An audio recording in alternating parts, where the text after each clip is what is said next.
আসসালামু আলাইকুম প্রিয় বন্ধুরা, সবাই কেমন আছেন? আজকে বাসায় গেস্ট আসবে, সেই জন্য কিছু রান্না আয়োজন চলছে। টমেটোর ভর্তা, মাছ দিয়ে ভর্তা হয়েছে, রোস্ট, গরু মাংস।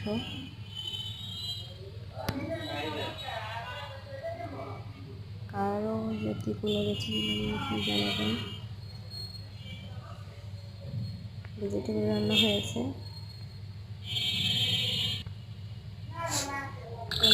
অনেক আজকে মাংস রান্না করা হচ্ছে।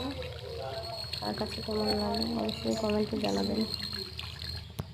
প্রিয় বন্ধুরা, সবাই একটু পাশে থাকবেন। আমি নতুন, আপনারা আমাকে সাপোর্ট করবেন।